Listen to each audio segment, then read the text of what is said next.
Muy buenas noches, queridos hermanos, hermanas, queridos hermanos, hermanas en Cristo Jesús. Muy buenas noches. Le damos a ustedes un cordial bienvenido, sean todos, sean todas, a este encuentro, a esta formación bíblica que precisamente hoy es el segundo encuentro, ¿no? Y para esto vamos a comenzar con una lectura dirigido por nuestro hermano, señor José Tuno. Y nosotros vamos a escuchar. Del libro del Génesis. La serpiente era el más astuto de todos los animales del campo que Yahvé Dios había hecho. Dijo a la mujer: ¿es cierto que Dios le ha dicho, no coman de ninguno de los árboles del jardín?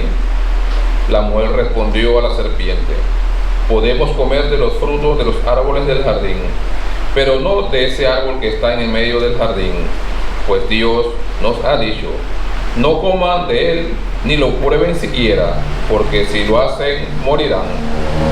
La serpiente dijo a la mujer: no es cierto que morirán, es que Dios sabe muy bien que el día que coman de él, se les abrirán a ustedes los ojos, entonces ustedes serán como dioses y conocerán el bien y el mal.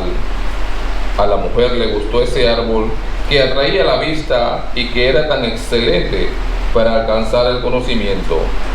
Tomó de su fruto y se lo comió, y le dio también a su marido que andaba con ella, quien también lo comió. Entonces se les abrieron los ojos y ambos se dieron cuenta de que estaban desnudos. Cosieron pues unas hojas de higuera y se hicieron unos taparrabos. Oyeron después la voz de Yahvé Dios que se paseaba por el jardín a la hora de la brisa de la tarde. El hombre y su mujer se escondieron entre los árboles del jardín para que Yahvé Dios no los viera. Yahvé Dios llamó al hombre y le dijo: ¿dónde estás? Este contestó: he oído tu voz en el jardín y tuve miedo porque estoy desnudo, por eso me escondí. Yahvé Dios replicó: ¿quién te ha hecho ver que estabas desnudo? ¿Has comido acaso del árbol que te prohibí? El hombre respondió: la mujer que pusiste a mi lado me dio del árbol y comí. Yahvé dijo a la mujer: ¿qué has hecho? La mujer respondió: la serpiente me engañó y he comido. Palabra de Dios. Te alabamos, Señor.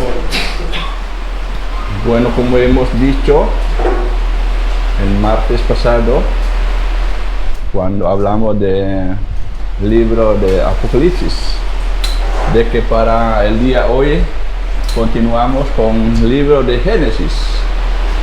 Así que en primer lugar vamos a agradecerle a Dios por esta oportunidad que Él nos ha dado y nos permite para aprender de algo más de la Biblia. He preparado algo entonces del libro de Génesis. Como ustedes están viendo aquí, Génesis, y de cómo surgió nombre Génesis.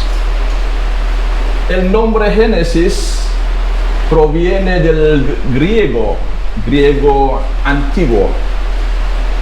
Génesis, que también nombre Génesis, que lleva también en el mismo idioma griego. Génesis significa origen, o también nacimiento, o más allá de esto significa producción.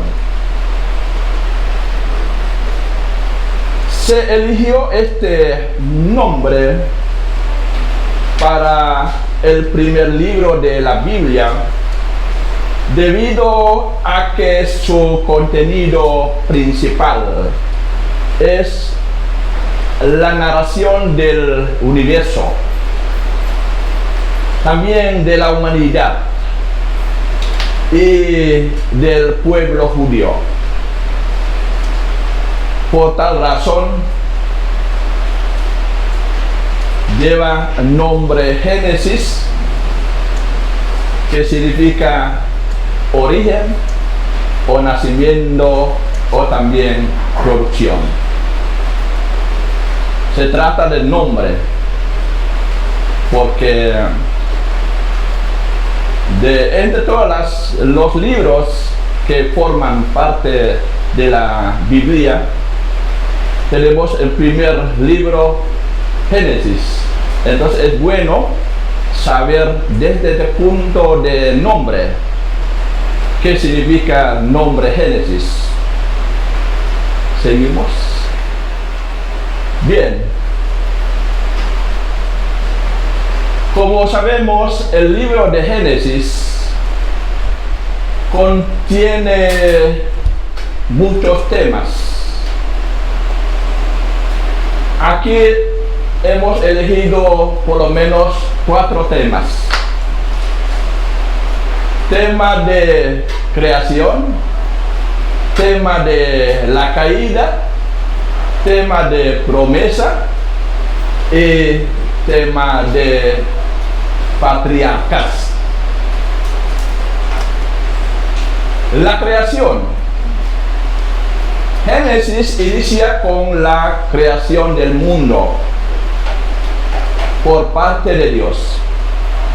Y esta narración plantea preguntas fundamentales sobre el origen de todo y también sobre el propósito de la humanidad. Y dice que estas preguntas sobre el origen de todo son tan antiguos. No es una pregunta que de pronto aparece en nuestra generación, sino es una pregunta tan antigua como la misma humanidad. Aunque no existe una respuesta única y definitiva, sin embargo, podrá ver desde estas 2 perspectivas que ahora vamos a ver. 2 perspectivas fundamentales que aparentemente han guiado la búsqueda del conocimiento a lo largo de la historia. ¿Qué son?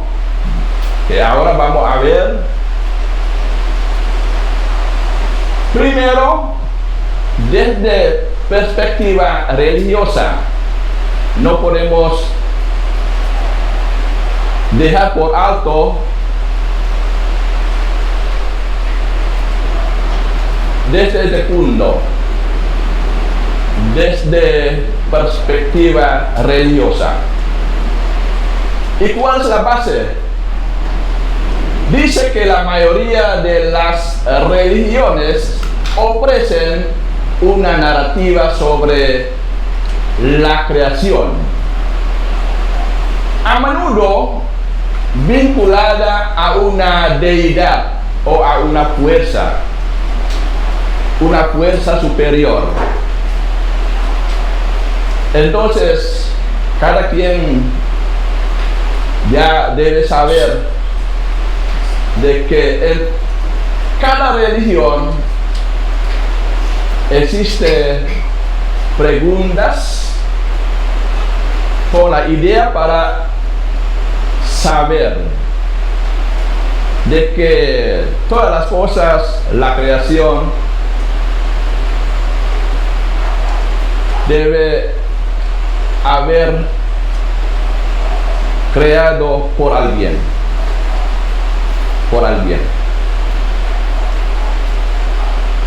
partiendo de la base, vamos a ver algo acerca de características. Dice así: primero, la creación divina. Libro de Génesis tiene esta característica de una creación divina. No podemos pensar al contrario. Siempre tiene que ver con una característica de una creación divina. Y esta creación divina tiene que ver con un ser supremo. Un ser supremo. O hasta incluso en diferentes religiones se creían que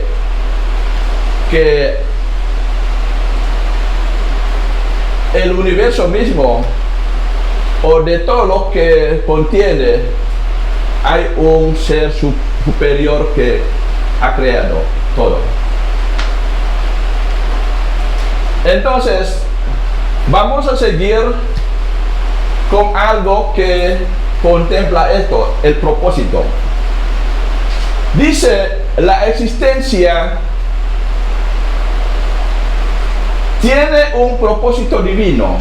La existencia de cada cosa en la creación, ¿sí? Tiene un propósito. Y la creación está diseñada con un fin específico. Un fin específico que cada quien debe pensar más allá de lo que uno ve, de lo que uno cree, el propósito, ¿no? Y como hay un montón de propósitos, debe haber un propósito específico que Dios, al crear cada cosa, tenía en su mente al crear el mundo, al crear el ser humano, al crear seres vivientes, al crear que el planeta Tierra que tuviera agua. Dios tiene un propósito. Y esto es lo cierto, porque si vamos observando con la realidad, hasta este momento en el universo, único creación que está dispuesto a pensar en Dios es el ser humano. Y ser humano es quien está hablando de propósitos y quiere saber el propósito también. Esto es único. No hay otro ser que quizás en galáctico hay seres vivientes que de pronto tiene también pensamiento como ser humano aquí en la Tierra, pero todavía no se ha encontrado. Pero nosotros que estamos aquí en la Tierra ya sabemos que Dios ha creado cada cosa con un propósito, y como hay un montón de propósitos, cada quien debe pensar cuál es realmente el propósito específico que le corresponde a cada cosa, hasta incluso al ser humano. Y vamos a ver texto sagrado. En el texto sagrado que corresponde al libro de Génesis, ahí se encuentra algún tipo de creencia, la cual el texto sagrado del libro de Génesis trata para dejar plasmado en sus letras, en sus relatos, deja plasmado. Y como habla de algo grande, habla de un ser superior que crea todas las cosas. Por eso texto no debe haber sido fuera de texto sagrado, porque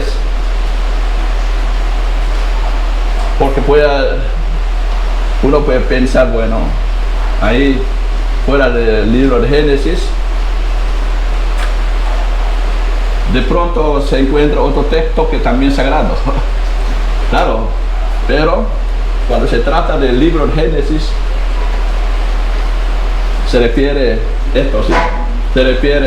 un ser que ha creado todas las cosas, por tanto es sagrado. Bien, seguimos con ejemplo. El Génesis en la Biblia narra cómo Dios creó el universo, y también narra cómo los seres humanos se ha creado Dios en 7 días. De la nada, y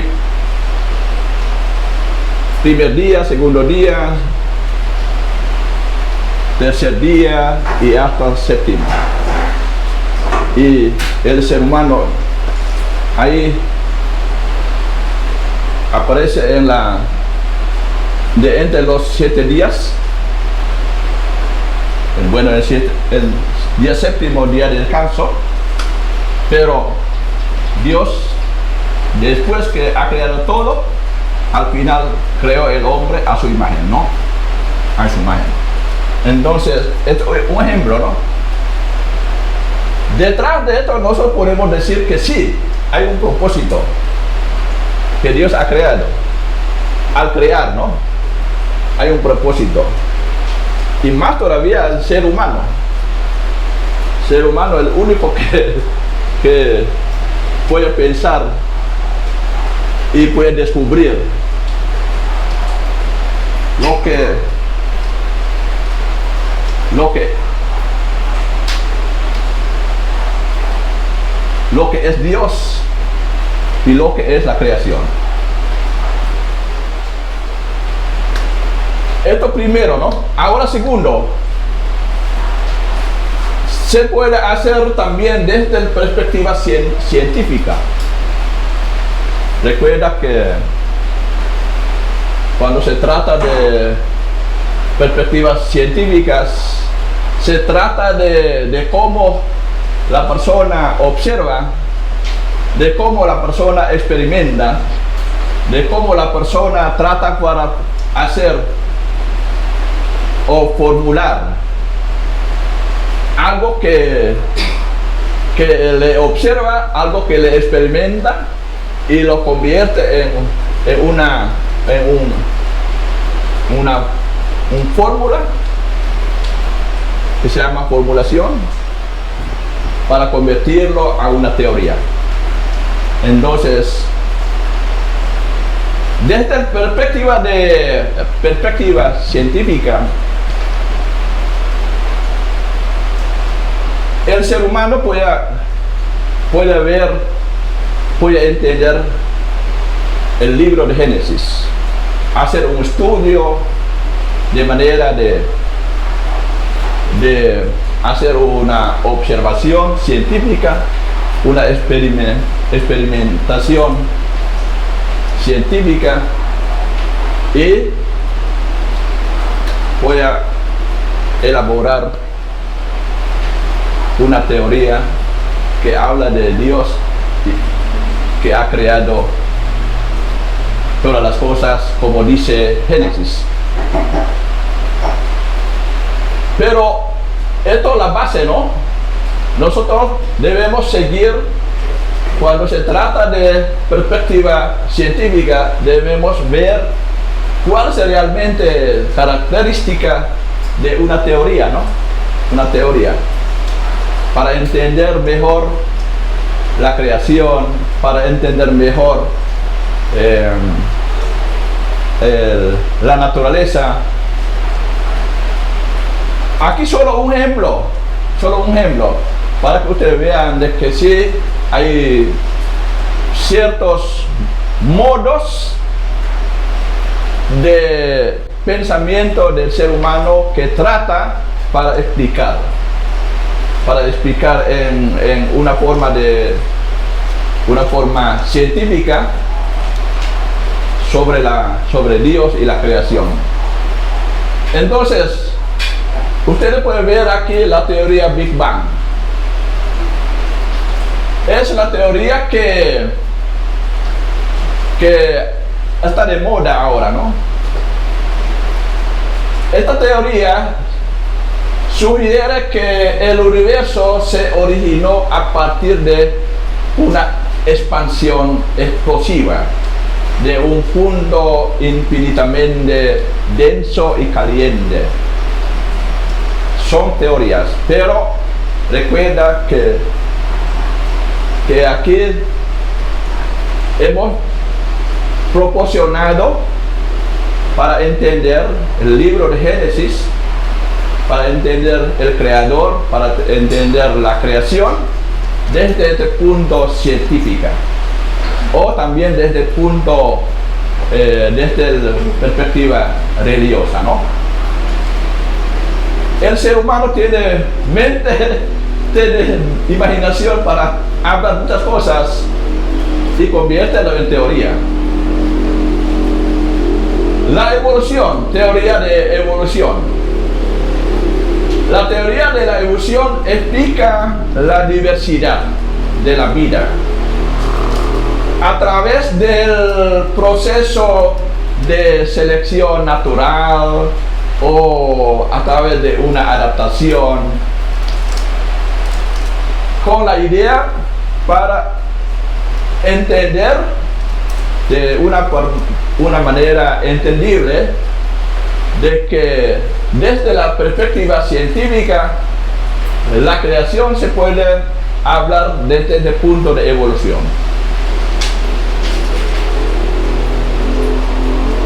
Y esto sí. Vale, entonces Sí. quiere decir que la iglesia afecta en cierto modo parte del entendimiento científico. Esto es una buena pregunta, porque a lo largo de la historia siempre ha sido como una discusión porque al final, al cabo, estos entre ciencia y fe se resume como algo que le ayuda para comprender mejor sobre la grandeza de Dios, ¿no? O sea, esto quiere decir que la perspectiva de la parte científica en lo que es la parte de la explosión o la formación de los planetas, o sea, nos ayuda a entender entonces que Dios, la acción de Dios hace que suceda la explosión y por esa explosión están los planetas y el universo. Bueno, esto es lo que se espera que el ser humano pueda comprender, ¿no? Esto es lo que se espera. Porque estamos hablando de algo que a veces no cabe en el cerebro del ser humano. Sí. Y por eso surgieron muchas teorías. Hasta incluso a través de la teoría, esto nos ayudará para comprender poco a poco la Biblia, comprender poco a poco cómo es Dios. comprender poco a poco cómo es la religión. Sí. Comprender cada cosa. Entonces, como a base de observación, a base de experimentación, a base de también de cómo formularlo, de cómo formular lo que se observa, lo que se experimenta. Entonces, por esto hay como algo enriquecido para el ser humano que siempre está en la búsqueda para saber. O sea, quiere decir que la expectativa científica con la expectativa religiosa se compenetran para formar el pensamiento de Génesis. No para formar pensamiento Génesis, no. Como nosotros estamos estudiando la Biblia, estamos en un nivel de estudiar. Estamos en un nivel de estudiar la Biblia. Ajá, la Biblia es la palabra de Dios, ¿no? Pero tenemos que saber, tenemos que estudiar. Por eso, cuando se trata de este punto, vimos como que la Biblia es como algo, como un objetivo para que nos permite estudiar. Entonces, por eso hay muchas preguntas y nos puede dar una respuesta siempre satisfecha, pero entonces ahí se puede ver desde esta perspectiva como teoría, ¿no? Quiere decir que no es 100% para entender todo el libro de Génesis, pero podemos utilizar como evidencia las teorías para facilitar a comprender la Biblia. Génesis. Son herramientas para comprender. Herramientas, sí. Entonces, seguimos.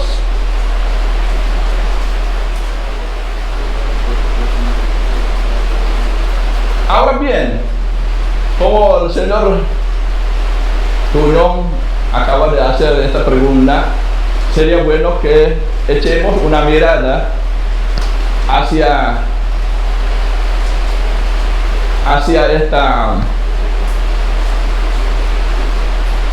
este punto donde dice ¿qué implican estas dos perspectivas?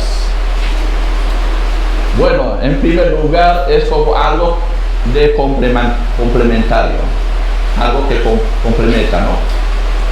Ambas perspectivas ofrecen respuestas a preguntas fundamentales, pero desde enfoques diferentes, desde el punto de vista diferente. El señor Tuñón comprende tal cosa desde su punto de vista, o Jenny comprende una cosita de Génesis según su punto de vista, así pastora igual, cada quien desde su punto de vista. Y dice aquí, la religión busca un significado más profundo. Claro, busca. El ser humano que cree en Dios siempre tiene una mente como de búsqueda. Hace preguntas y quieren saber cómo es Dios, ¿no? Y gracias a Dios, en toda la historia, el Espíritu Santo inspira al ser humano y el ser humano deja plasmado en la Biblia lo que se había pensado sobre Dios, lo que se había creído sobre Dios y la creación. Gracias a Dios tenemos este libro que se llama la Biblia, ¿no? Y cada vez que leímos un relato, nos dirigimos hacia, no sé, hacia nuestro antepasado, hacia millones de años atrás, nos dirigimos para allá, a través de la lectura. Entonces, por eso dice que la religión busca un significado más profundo y un propósito también para saber la existencia, mientras que la ciencia se enfoca en explicar los procesos naturales. Y esto es bueno porque hace que la persona vaya descubriendo, y al saber, a base de un conocimiento, ama más a Dios, ama y cuida la naturaleza.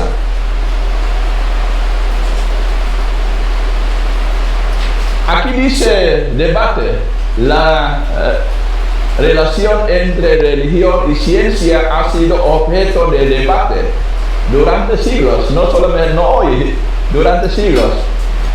Algunas personas ven una incompatibilidad entre ambas, mientras que otras creen que puede coexistir y complementarse. Hay pro y ¿cómo se llama? Hay desacuerdo y acuerdo, ¿no? Pero siempre hay, detrás de todo hay una búsqueda del ser humano para saber. Aquí dice como una conclusión sencilla, ¿no? Se destaca que en cuanto en religión, la respuesta es basada siempre en la fe. Porque el ser humano tiene su limitación, ¿no? Y cuando no llega a lograr una respuesta que quizás desea encontrar de manera científica y no logra, entonces va a la fe. Solo se comprende a través de la fe. Y seguimos. Ahora vamos con la caída, como nos dice el texto que acabamos de leer. Dice así: el pecado original de Adán y Eva introduce el mal en el mundo y separa a la humanidad de Dios. Separa. Como consecuencia, la humanidad se aparta de Dios, ¿no? Y este evento, este acontecimiento marca un punto de inflexión en la historia. No es ahora, sino en la historia. Y establece el tema central de la redención. Cuando hablamos de redención, ya el ser humano ya se dirige hacia ¿cómo se llama? El tiempo de antes, para saber de por qué se habla de redención. Porque había una caída del ser humano. Entonces, como Dios no desea que el ser humano se quede acá, entonces Dios siempre busca la manera, busca solución. Y como el ser humano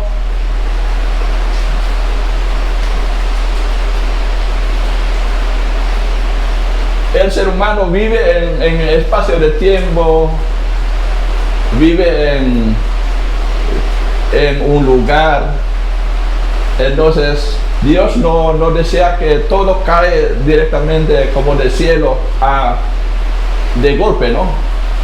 Por eso Dios hace la cosa a través de una promesa primero, que permite al ser humano a creer Porque si cae de golpe, bueno, entonces Dios tiene esta manera para también hacerle comprender al ser humano, ¿no? Por eso hace promesas. Ahí dice, a pesar de la caída, Dios hace promesas a la humanidad, especialmente a Abraham, a Isaac, a Jacob. Estas promesas apuntan hacia la venida de un Mesías que restaurará la relación entre Dios y el hombre. Entonces, esto es la promesa. Dios no realiza la salvación a manera de dar un solo golpe, sino la manera más humana, más comprensible, de acuerdo con la realidad del ser humano. Seguimos. Vamos a ver algo de nuestro antepasado, nuestros patriarcas. La historia se centra en la vida de los patriarcas. La historia del libro de Génesis se centra en los patriarcas, como Abraham, Isaac, Jacob, quienes considerados los padres de la fe. Y su vida ilustran la fidelidad de Dios y también el plan para redimir al mundo. Entonces, ellos, su vida es como una luz que hace brillar, ¿no? Hace comprender. Su vida ilustra en la historia y el ser humano pueda ver de que sí, nuestros antepasados son o eran gente de fe, ¿no? Porque Dios hace promesas y ellos creen en la promesa de Dios. Aquí una nota importante. La fe es fundamento. No hay otra cosa que la fe. La fe es fundamento. Y Génesis es el libro que proporciona este cimiento de fe. Y podemos decir que la fe es fundamento de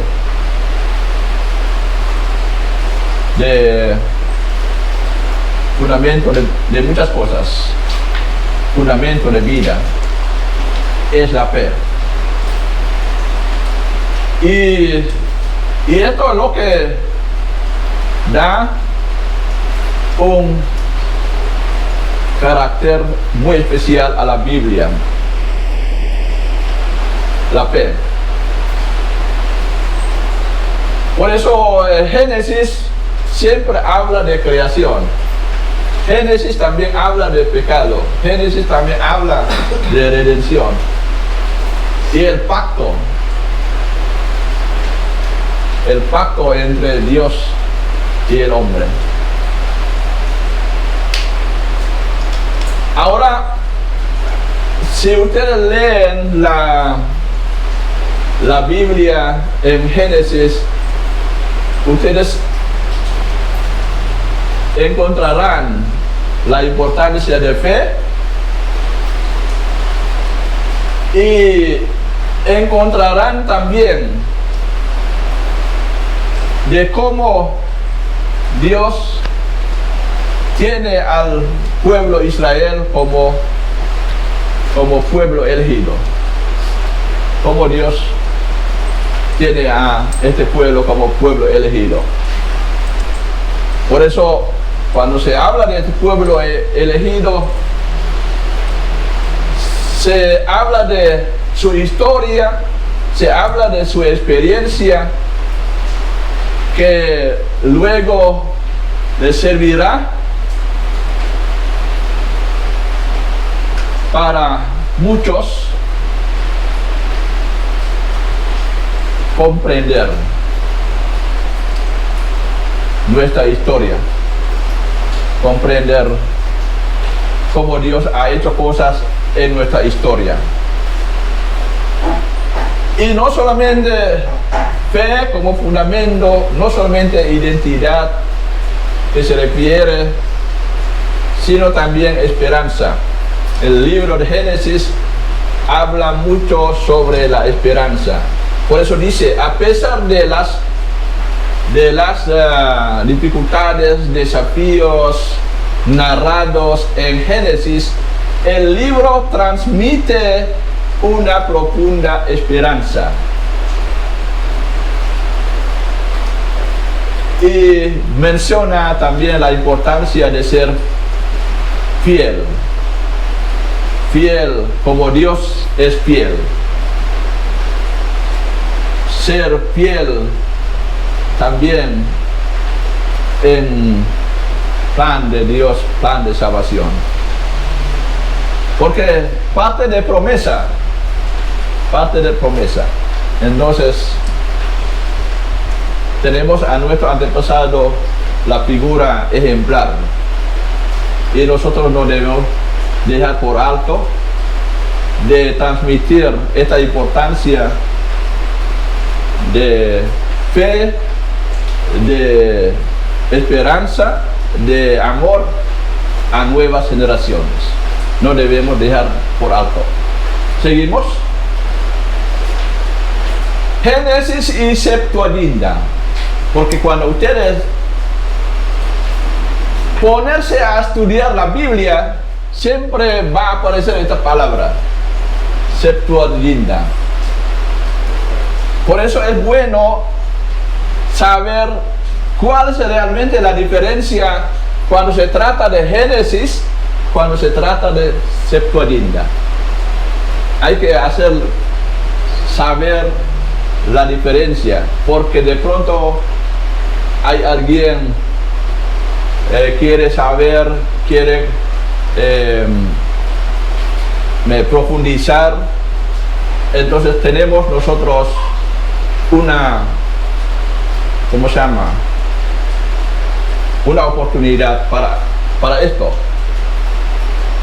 La diferencia está en la siguiente comparación. Las diferencias siempre tiene que hacer a través de comparación. Génesis, ¿qué es? Es el primer libro de la Biblia y uno de los libros más conocidos de la Sagrada Escritura. Génesis narra sobre la creación del mundo y también el origen de la humanidad y también el diluvio universal y también la historia de los patriarcas Abraham, Isaac y Jacob. Esto es muy importante para que el ser humano no se olvide de las cosas que Dios ha hecho a lo largo de la historia. Génesis se puede comparar con Septuaginta a través de su contenido. Contenido dice que se centra en los fundamentos de la fe judía, la fe cristiana, como también se centra en la relación entre Dios y hombre. Se centra también en la relación en el pecado original y las promesas divinas. Y cuando se trata de Génesis y Septuaginta, podría hacer una comparación a través también de lenguaje. Lenguaje original. lenguaje original escrito en hebreo antiguo. Entonces Génesis, ya saben ustedes que cómo es y cuál es su contenido, para hacer una comparación con Septuaginta, cuál es su contenido y cuál es su lenguaje, para hacer ahora una comparación con Septuaginta. Septuaginta se refiere a la traducción más antigua del Testamento del hebreo al griego koine.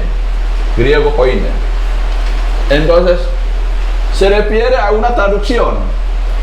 No se refiere al libro de Génesis, se refiere a una traducción. Septuaginta.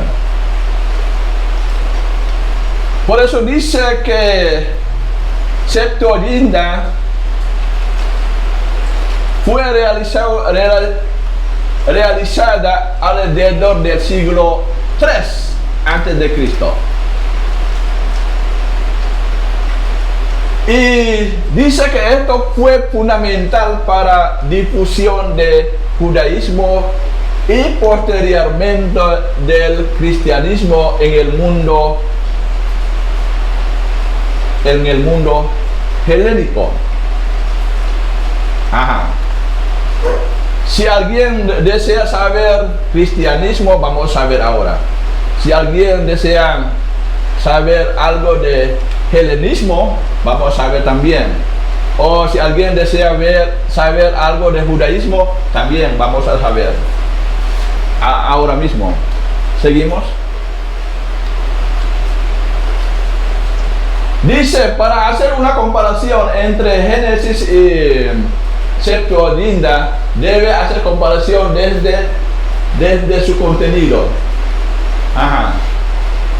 El contenido incluye todos los libros del Antiguo Testamento, cuando se trata de Septuaginta, ¿no? El Génesis.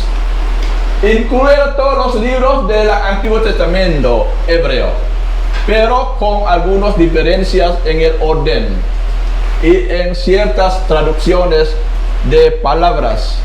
Además de esto, la Septuaginta contiene algunos libros adicionales que no se encuentran en la Biblia hebrea, como los libros de los Macabeos. No se encuentra. Esto para saberlo, en los libros de Macabeo. Y aquí hay una nota para saber cuál es realmente la importancia cuando se trata de Génesis, cuando se trata de Septuaginta. Dice que para los judíos la Biblia fue utilizada por las comunidades judías de habla griega en el mundo antiguo. Nosotros estamos haciendo como si fuera un viaje hacia nuestro antepasado, ¿no? En la antigüedad. Y dice, para los cristianos, hay que ver entre ambos, los judíos, los cristianos. Dice, la Septuaginta fue la Biblia utilizada por los primeros cristianos. La traducción, ¿no? La traducción de la Biblia hecho bajo el nombre Septuaginta, que es la traducción utilizada por los primeros cristianos, ya que muchos de ellos no conocían el hebreo. De hecho, el Nuevo Testamento cita con frecuencia textos del Antiguo Testamento, según la Septuaginta. Pero en la mente ya sabemos que Septuaginta es la traducción de la Biblia, ¿no? De hebreo a griego, o de griego a hebreo. Traducción. Ahora bien, ¿cuál es la diferencia principal? ¿Cuál es la diferencia? Vamos a saber. Génesis dice, es un libro específico de la Biblia, mientras que la Septuaginta es una versión completa de la Biblia en otros idiomas, porque se traduce, ¿no? Se traduce en otros idiomas. Mientras Génesis narra una historia específica y Septuaginta es una traducción de múltiples libros, pero es una traducción, ¿no? Traducción es como la misma cosa se convierte en otra cosa a través de traducción, ¿no? Y esto le toca a la Septuaginta. Seguimos, aquí dice como una forma más comprensible, dice, en una analogía sencilla se puede imaginar que Génesis es una novena, como si fuera, ¿no? Para diferenciar, ¿no? Para comprender más de manera sencilla. Génesis es una novela y la Septuaginta es una traducción de un idioma a otro idioma sobre la misma novela, para hacerla comprender, ¿no? Sobre la misma novela. Génesis es una parte de la Biblia, mientras que la Septuaginta es una versión, pero versión completa de la Biblia por la traducción en diferentes formas, traducción en otro idioma. Y ambas son importantes, ambas, tanto Génesis como también Septuaginta, que es la traducción, ambas son importantes. ¿Por qué? Porque trata para entender las raíces de judaísmo y cristianismo. Trata para comprender, ¿no? Entre judaísmo y cristianismo. Por eso se traduce en idiomas más comprensible con que se hablaba, ¿no? Bueno, seguimos ahora. Como ustedes acaban de ver esta palabra griego koiné, de pronto alguien se queda con la pregunta, ¿qué es griego koiné? Entonces por eso es bueno que ustedes no para que ustedes memorizan y llenan su mente con todas estas cosas, sino que solo para saber de que sí saber de que sí existe griego koiné. ¿Cuál es la diferencia entre griego koiné y griego? Griego es el idioma en general, ¿no? Como un término amplio, ¿no? Mientras griego koiné es una forma específica de griego, como un dialecto que se hizo, ¿no? Muy popular. Y se usó como lengua común en un momento determinado de la historia. Es como dialecto del mismo idioma, griego. ¿Por qué es importante el griego koiné? Aquí dice, es un idioma que ya es un idioma del Nuevo Testamento. El Nuevo Testamento en la traducción utiliza idioma griego koiné, un idioma que más hablado entre gente de Atenas y también gente de Roma. Recuerda que son lugares que están bajo el Imperio Romano. Entonces cuando se trata de griego koiné, los que no manejan griego pueden entender, porque existe un idioma, un dialecto del mismo griego que es más común, más popular, donde otros pueden comprender. Por eso vamos a saber. Dice así: el Nuevo Testamento de la Biblia fue escrito en griego koiné, lo que permitió que el mensaje cristiano se difundiera rápidamente en Imperio Romano. Entonces, en este tiempo, el idioma griego koiné, que es más común hablado, muy importante era.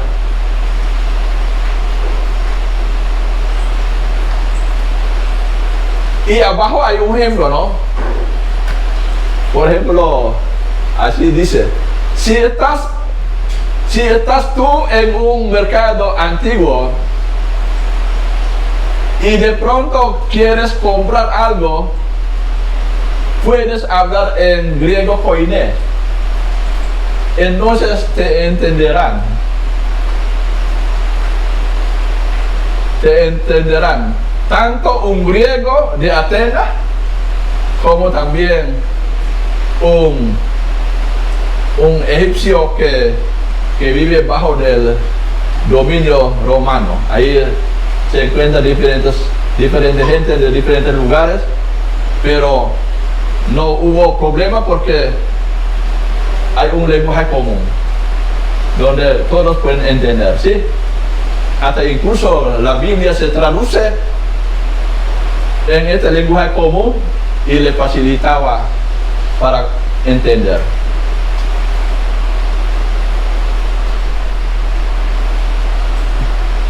Entonces ya puedes decir que sí, es como un primo del mismo idioma, un primo popular. ¿Seguimos? Como yo he dicho, judaísmo, cristianismo, helenismo, de pronto alguien va a preguntar a ustedes y ustedes deben aprovechar la oportunidad para también decirle, porque muchos escuchan estos términos, pero siempre se quedan con inquietud de saber, y esto tenemos nosotros la oportunidad para ayudar. Judaísmo es el vértice fundador que proporciona las raíces monoteístas. Recuerda que en judaísmo la palabra ismo es como ideología, ¿no? Es como un corriente. Entonces, judaísmo es como ya a nivel de una creencia ya. Es el vértice fundador. Proporciona las raíces monoteístas. O también la ley divina. Por ejemplo, la Torah, la Biblia que utiliza a este nivel de judaísmo. También los profetas. Cuando se trata de judaísmo, se habla también de los profetas. Y cuando se trata de judaísmo, se trata también de la esperanza a un Mesías que vendrá. Y esto es algo como fundamento para también para el cristianismo. es la base sobre la cual se construyen las otras dos tendencias, ¿no? Cristianismo y helenismo. Ahora bien, cristianismo surge de judaísmo, por eso no podemos apartarnos de judaísmo. La Biblia, el Antiguo Testamento, a base de esto. Recuerda, la Biblia que tenemos, a base de judaísmo. Y se lo transforma cuando se trata de cristianismo. Dice, surge el judaísmo, pero lo transforma al conocer a Jesús como el Mesías. Como el Mesías. Y se incorpora estos elementos que vienen del judaísmo. Elementos que habla de Mesías se incorpora, y esto viene de judaísmo. Y dice, la idea que contiene el cristianismo es de que tenemos un Dios único. Y la Sagrada Escritura dejó plasmado esto. Dejó plasmado sobre esta creencia de un Dios único. Y sobre la espera de la llegada de un Mesías.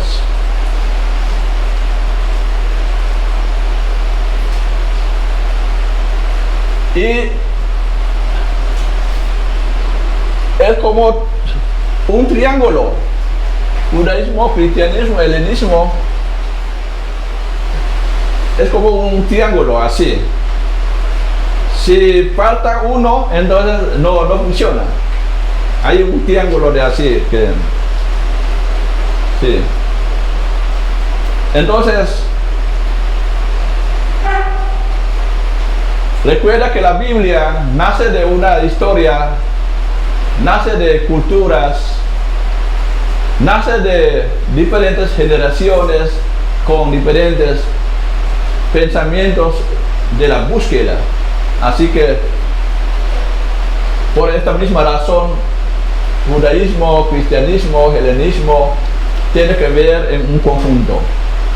Tiene que ver en un conjunto cuando se trata de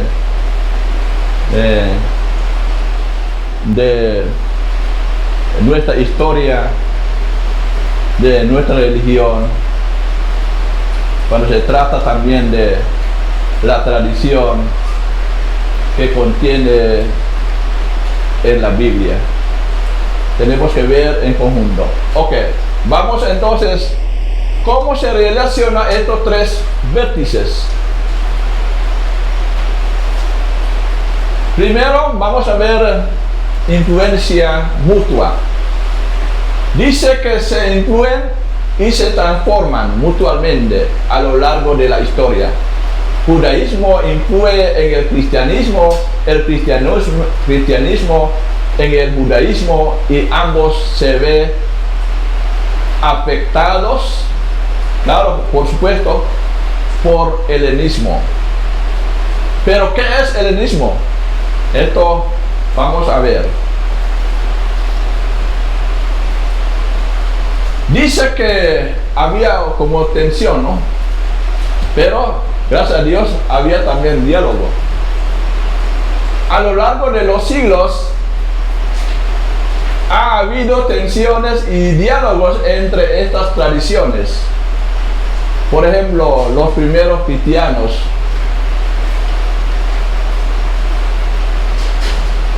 ellos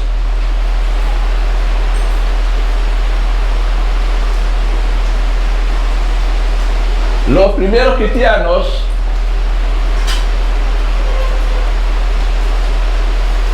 debieron definir su identidad.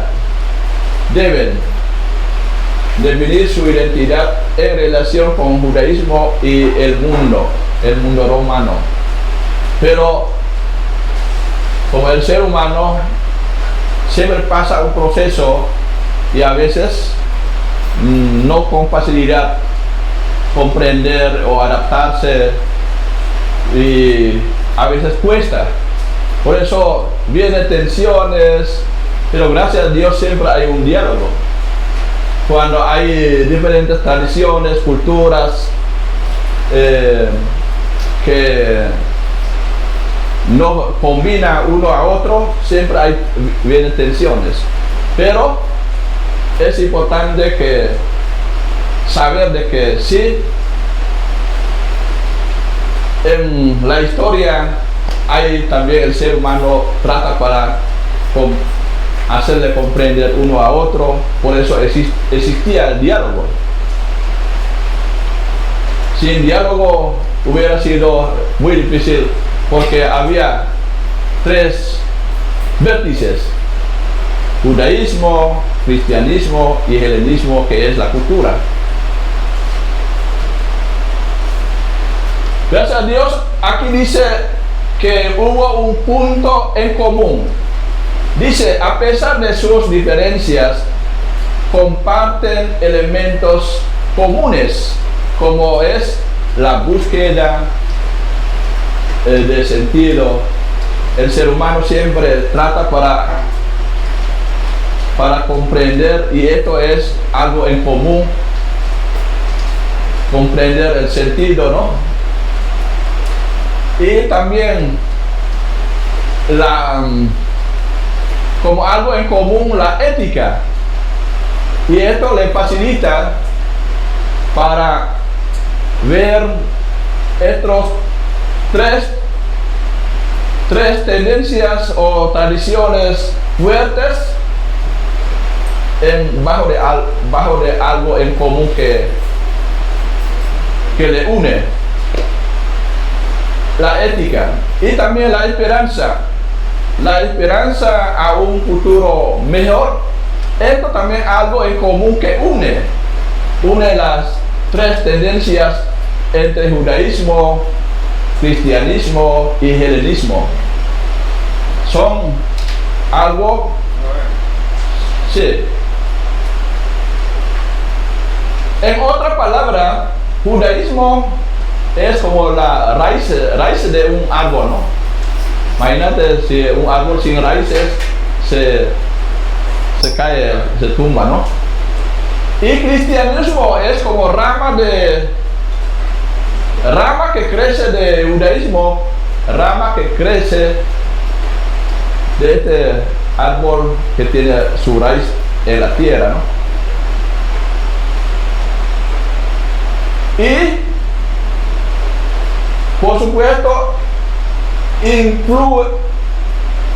ellos recibieron la influencia por helenismo.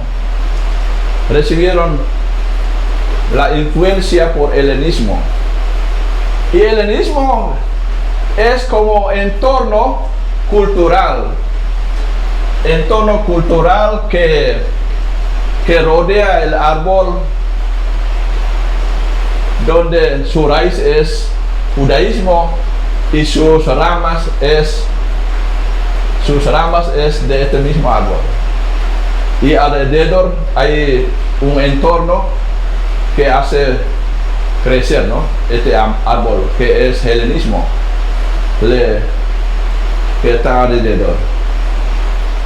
Entonces, queridos hermanos, hermanas en Cristo, tenemos que ver en conjunto judaísmo, cristianismo y helenismo.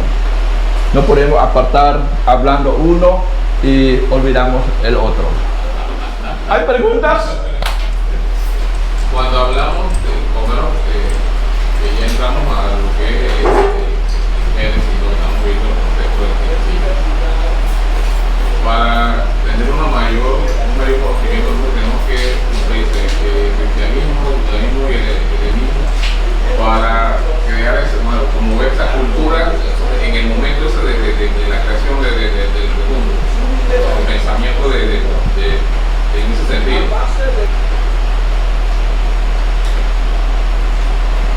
Ok, bien.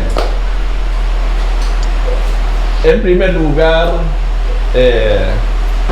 recuerda que Génesis es uno de los libros de la Biblia. Y estos libros, tanto Génesis como también otros libros, surgió a base de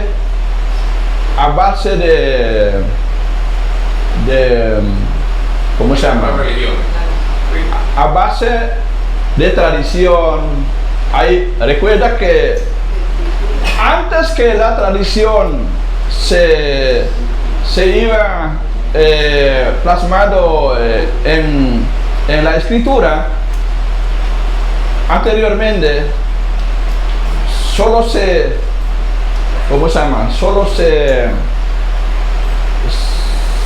transmite de forma verbal.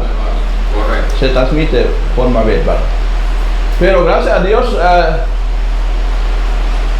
el Espíritu Santo hace su trabajo, inspira al ser humano, y el ser humano utiliza su mente, utiliza su inteligencia y trata para dejar plasmado en escrito, ¿no? Que luego decimos Génesis.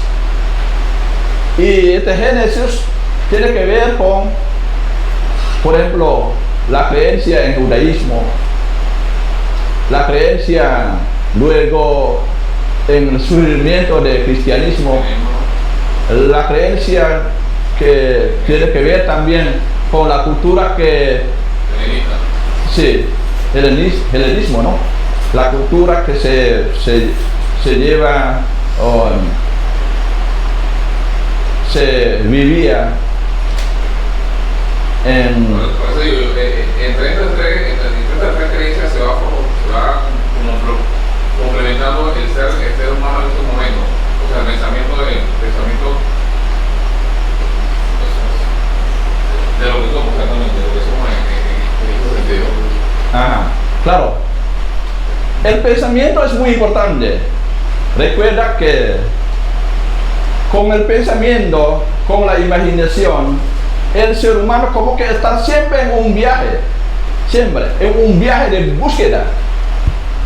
Y cuando quiere saber la Biblia o saber el libro de Génesis, el ser humano como que anda haciendo un viaje de descubrimiento, y se dirige al Génesis. Con su mente abierta, se dirige al Génesis. Y cuando llega al Génesis, comienza a descubrir. Ajá, esto mismo, sí. La mente del ser humano siempre es como algo que siempre está en la búsqueda, en un viaje sin ¿cómo se llama? Un viaje sin fin. Ajá, un viaje sin fin. Entonces, por eso cuando hablamos de cosas que hace nacer la Biblia, que hace nacer el Génesis, bueno, el ser humano siempre piensa qué es lo que hay dentro, qué es lo que genera, Por eso utilizamos el Génesis o la Biblia como un objeto de estudio. Cuando estamos en una celebración, bueno, la Biblia ya no es como un objeto de estudio, porque ahí se comparte a base de la palabra de Dios que le inspira, y se comparte entre todos. Pero cuando estamos en una formación, cuando estamos en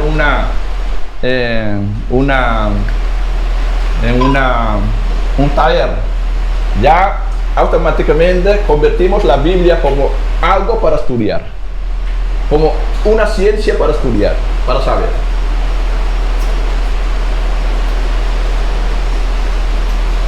¿Y ver?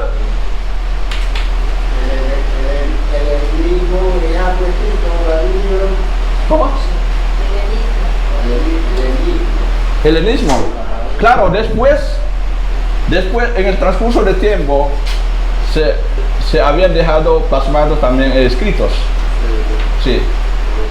Y esto enriquece la persona que quiere estudiar la Biblia. Tiene que llegar a recurrirse también a helenismo, porque es una cultura predominante en aquel tiempo. Sí.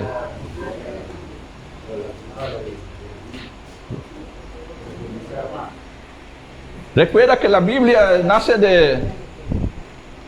nace, bueno, inspirado por el Espíritu Santo, pero a base de cosas vividos en la historia. Pensamientos que se viven, ideas que se viven, ¿cómo se llama? Creencias que se viven anteriormente, ¿no? Pero luego todo esto se deja plasmado, escrito, ¿no? Y se convierte en una Biblia. La Biblia que tenemos tiene un total de 73 libros.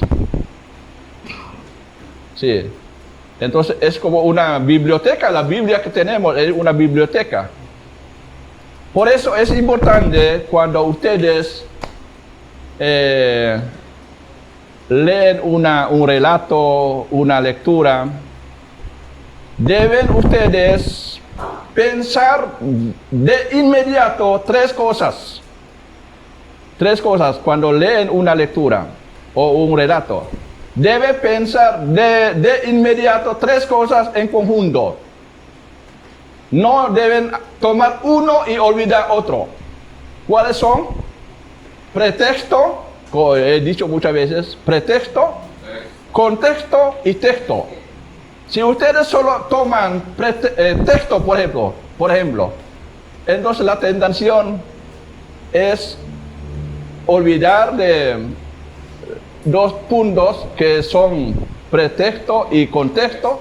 Entonces la persona comienza a inventar y luego habla fuera de contexto, habla fuera del pretexto que está detrás del relato. Tiene que ver en conjunto cuando lee una lectura o cuando quieren hablar de una lectura. Deben ver cuál es su pretexto, cuál es su contexto y cuál es texto. Sí. Tiene que ver en conjunto, sí. En conjunto.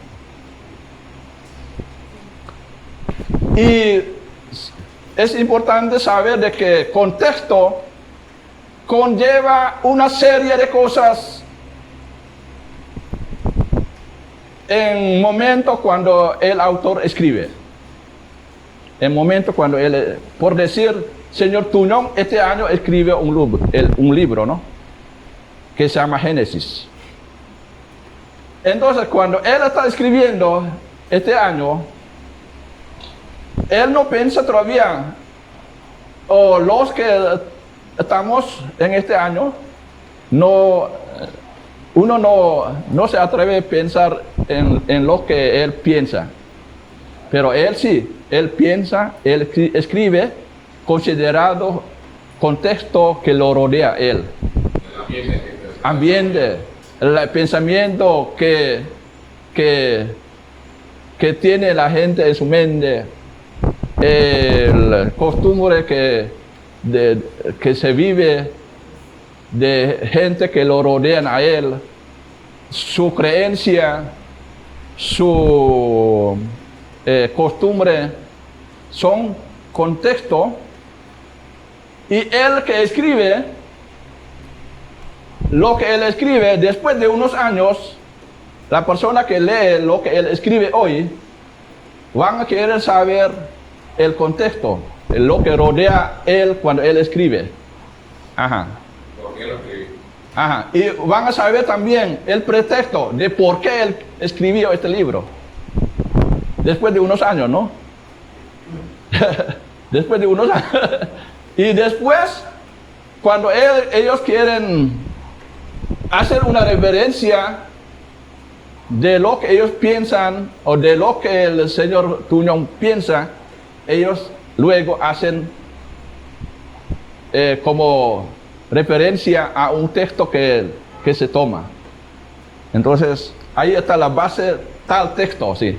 Pero después de una serie de cosas, ellos hacen una referencia al tal texto. Por eso se llama, por eso hay que ver en conjunto pretexto, contexto y texto para una sola cosa. Y esto es lo que cada quien debe tener en su mente cuando quieren ayudar a la persona sobre la Biblia. Sí, muy sencilla, pero muy importante. Sí, una parte fácil de explicar el texto es la carta de Pablo a las diferentes comunidades. O sea, porque Pablo se dirigía, por lo menos, a los Efesios, a los Corintios, en el momento que estaba viviendo en ese momento, lo que estaba sucediendo en ese momento en esa población. Entonces Pablo se dirigía a esa carta. Ahí daba el contexto, daba el texto y daba el texto. Claro, siempre hay. Entonces, lo estamos viendo ahora. Leemos la carta de Pablo, vemos que le está viendo una carta a los Efesios, pero sabemos que es lo que está pasando en Efesios. Claro. Por eso vemos la situación de por qué Pablo le escribió. Sí. Yo creo que un mejor ejemplo. Sí, un mejor ejemplo, sí. Siempre hay un conjunto de estas tres cosas que Pablo hace. Y esto es lo que tenemos cada domingo, una lectura de San Pablo, de apóstol San Pablo o Pedro. Pero es una riqueza, sí. Gracias, hermano Señor, por la enseñanza recibida hoy.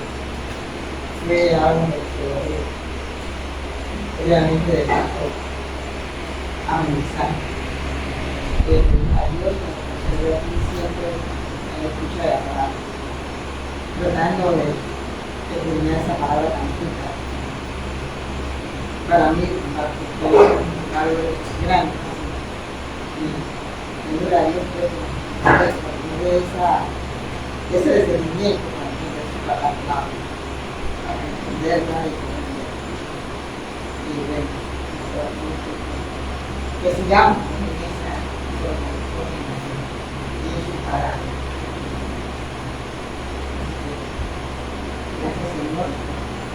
Nos mucho por Amén. Amén. Y vamos a recibir la bendición. El Padre Germán, por favor, darnos su bendición. El Señor esté con todos ustedes. Y con su espíritu. Y que la bendición de Dios Todopoderoso, Padre, Hijo, Espíritu Santo, descienda sobre ustedes, abra sus corazones y su mente. Y que su bendición siempre está sobre ustedes. La protección, el amor, la seguridad. En el nombre del Padre, del Al Hijo y Espíritu Santo. Amén. Felicidades. Buenas noches, felicidades a ustedes. Gracias, Padre, por darnos su tiempo. Ok.